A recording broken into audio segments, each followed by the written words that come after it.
Hey guys, what's up? TPP here, pursuing my passion. Thank you for tuning in to another episode where we get to talk a little bit about gear. On this episode, we're going to be talking about snowshoes. I think we all know that snowshoes play a pretty important role in winter activities, especially if you find yourself in the wilderness. Snowshoes simply provide flotation, and it gives the user greater mobility, especially when you're dealing with deep snow. So as you can see, snowshoes are a pretty vital piece of gear in the winter. So why are we talking about snowshoes? Well, for those that know me, you know my trips in the winter are fairly one-dimensional. I pretty much cold tent and I hike up mountains. And so, as much as I love it and I will continue to do it, I wanted to diversify my winter experiences. Hence why I recently made a new purchase. So today what we're going to do is talk a little bit about the snowshoes I currently use, the pros and cons, and the new snowshoe that I recently purchased. So let's talk about the snowshoes that I currently have. Now these snowshoes I purchased 5 years ago. Now prior to that I did have another set of snowshoes, but they were purchased for me for recreational use. And although they work, they were really heavy and they were bulky and they didn't really serve the purposes that I need. Because I'm climbing mountains, I really needed a performance-oriented snowshoes, and these are the ones that I currently have. So this is the MSR Revo Ascent. This has served me well, and like I said, in the last 5 years, and it has held up. It's still alive. I have damaged it and broken it several times, and MSR has been great to deal with to warranty it. But they're still alive and kicking. So let's first talk about the advantages of modern snowshoes. The first thing is that they're pretty much maintenance free. So when you get them home after a day of snowshoeing, or even if you're on a trip, all you have to do is shake off the snow or the ice, let it dry, and pretty much it's ready to go again. There's really nothing you have to do. So why is it so easy to look after or not look after? It's because of its construction. And it's made out of simply plastic and metal. You can see that the deck here, this green part, and this gray part near the front is all made out of plastic. And it's rimmed by metal on the outside. You can see more of it here as it rims on either side. And so because of that, there's really nothing you have to do to maintain it. So let's talk a little bit more about the specs. Now this snowshoe is 25 inches long and 8 inches wide. And it provides flotation for people weighing between 120 pounds and 220 pounds. Now I weigh roughly about 145, 150 pounds. And so of course I am kind of like middle to lower end of the spectrum. But I also have to consider that I'm also carrying a backpack. And because of that, I decided to oversize the snowshoes in order to provide more flotation. On its own, I could have certainly have done with a smaller size, which is 22 inches. But again, because I was camping overnight or doing multiple nights, I needed to consider what weight was on my back. Let's talk about weight, because weight plays an important factor in snowshoeing, especially when you're going the distance, because each footstep, depending on how much weight is on there, basically is more wear and tear on your muscles and your joints. So these snowshoes weigh together, they weigh just over 2 kilos, so approximately just over 1 kilo per snowshoe.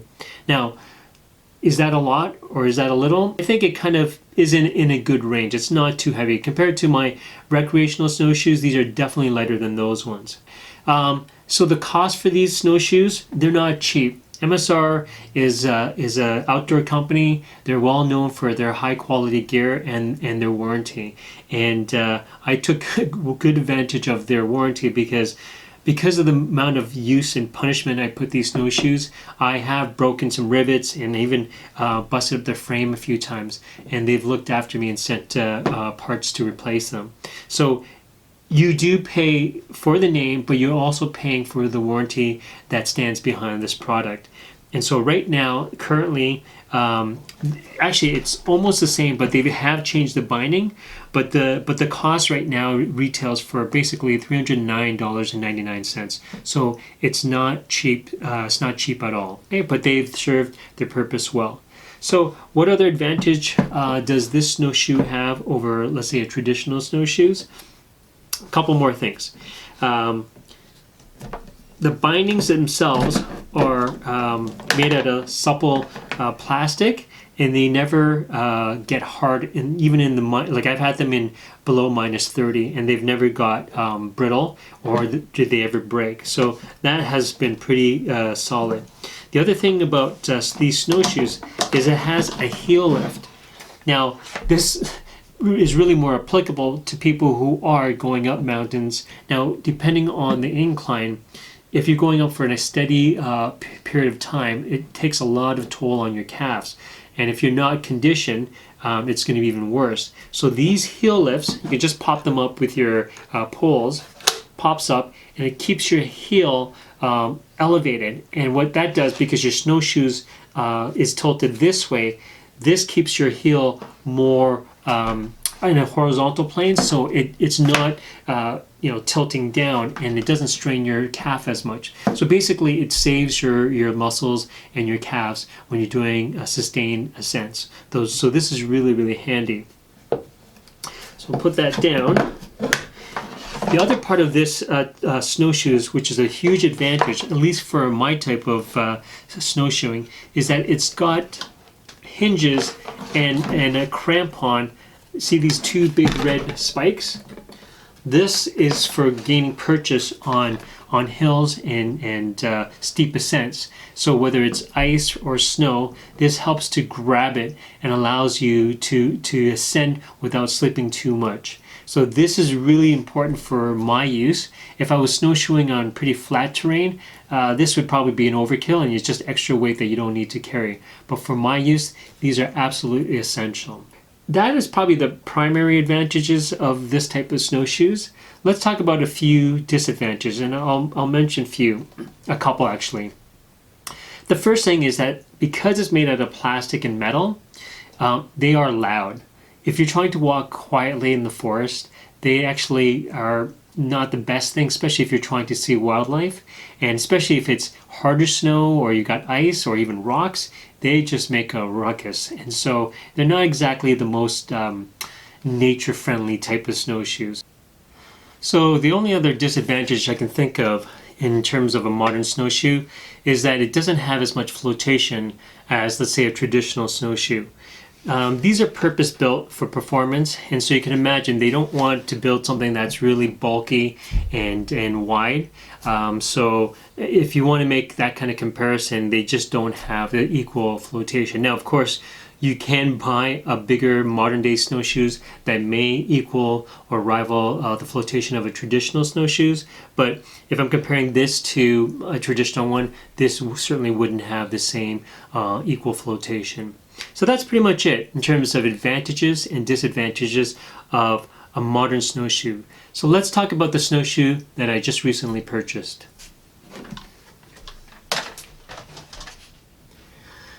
Okay, so this is the snowshoe that I recently purchased.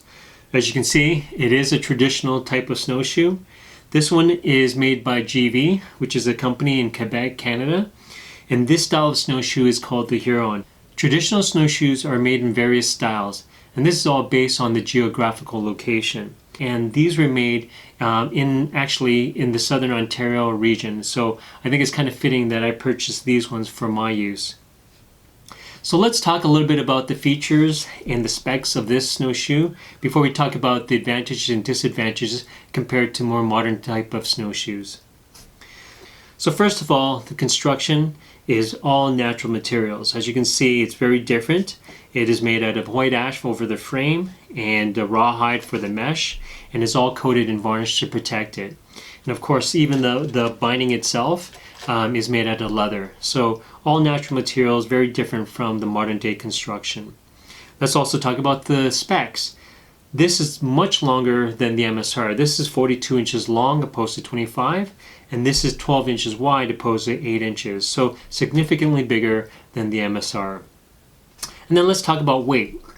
Weight, again, is a very important consideration, but surprisingly, this is actually lighter than the plastic metal construction of the MSR. Now, metal tends to be heavy, especially when you're making a snowshoe that's pretty durable. But this one, with the natural material, I guess with ash, dried ash, and rawhide, is fairly light combination. So this one weighs in at 1.85 for the pair, whereas the MSR weighs 2.04. So the less weight on each foot is certainly welcomed. Let's next talk about the load rating. These snowshoes are rated between 100 and 160 pounds. So it is more than sufficient for my 145 pounds. The only problem I can foresee is that if I decide to wear this with a pack, it could possibly exceed the 160 pounds. But for most of my use, I don't plan to be wearing a pack, so I didn't really factor that into the weight rating when I chose these snowshoes. So lastly, we'll talk about the price. Now, for some reason, I thought when I purchased this that these would be similar in price or maybe even more expensive than the MSR ones that I've got. But they're actually cheaper, significantly cheaper.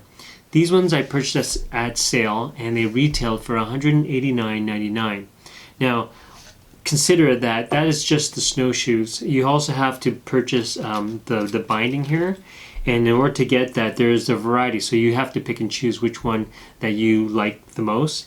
And I try to go more of the traditional type.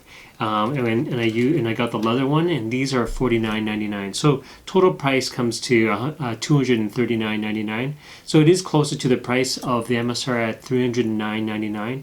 But still, it's a $70 difference.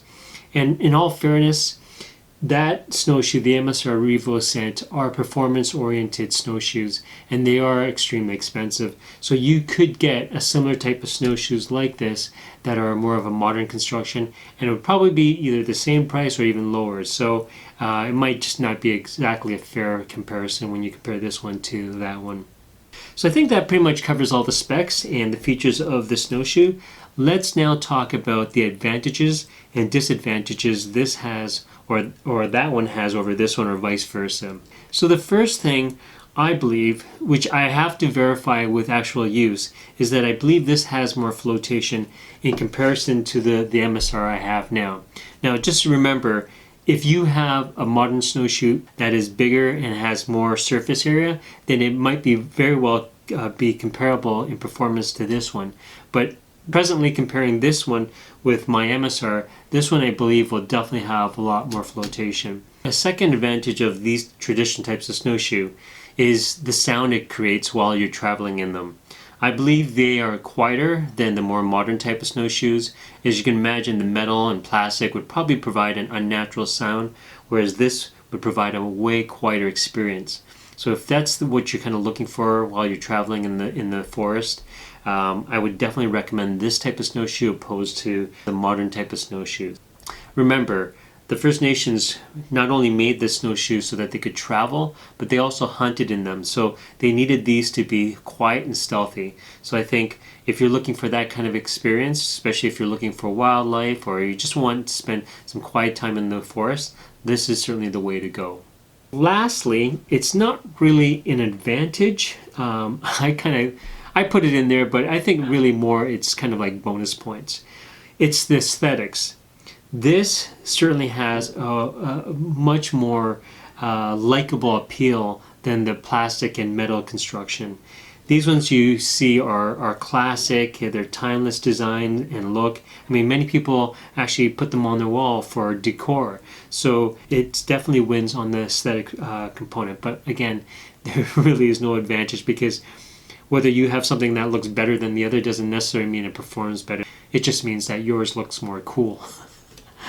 Okay, so unfortunately there are some disadvantages to this type of snowshoes. There's three things I can point out. First of all, it would be durability. Now, don't get me wrong, this construction made out of wood and rawhide is pretty durable and it could last a long time under the right conditions. But if you compare it to the more modern type made out of metal and plastic, we all know those material is way hardier. You can bash it and you can abuse it and it would last for a long time. Whereas these ones, you can't do the same thing. You do have to be more careful. Especially if you're running into conditions where there's rocks and probably a lot of jumbled ice, you probably don't want to wear these types of snowshoes because it will probably break the rawhide and it will probably chip the wood. So the modern type of snowshoes will last a lot longer in comparison to these traditional types. So secondly, the other thing is that it needs maintenance. Unlike the plastic and metal one, which really doesn't need any kind of maintenance, this one over time, you will wear off the varnish, you may chip some of the wood, you may break some of the rawhide. So some regular maintenance is involved. Of course, if you're careful with your snowshoes, then all you might have to do is varnish it every few years.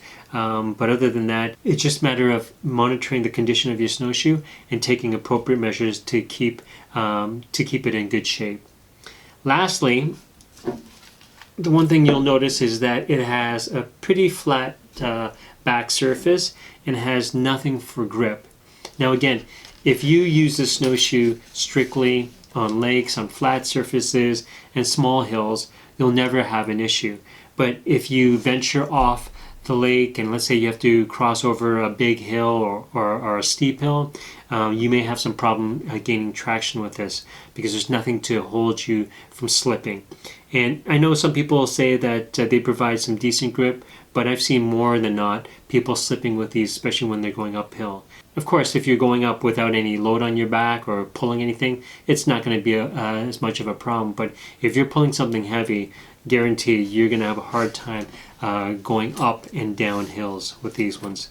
So even though it's the disadvantage, it may really not be that applicable because you certainly won't be using these snowshoes in the mountains, and vice versa. You probably wouldn't be using those performance-oriented snowshoes on flat surface anyhow. I think these snowshoes are all built with a purpose in mind, and as long as you use them in the appropriate setting, they will probably be more advantages to you than disadvantages. Okay, so that is pretty much it in terms of snowshoes. I think I babbled on long enough. I think the only thing I want to say is, and you're probably wondering, where am I going to use these snowshoes? Well, like I said, I want to diversify my winter experiences, so I'm hoping to try a more traditional type of winter camping now, if you can even call that traditional, considering that you're using a hot tent and you're using toboggans with that super slippery plastic material. Those are certainly not traditional, but in any case, I want to try different camping experiences, and I wanted to try it with traditional types of gear. So more importantly, once I've had some time to put this into good use and I've logged some good miles behind it, then I'll share my thoughts and experiences on what I thought about this in terms of its performance and how the experience was just in general. Okay, that's pretty much it. I hope you gained some insight into the difference between modern snowshoes and traditional snowshoes, and I appreciate that you took the time to watch this episode. So until next time, TPP out.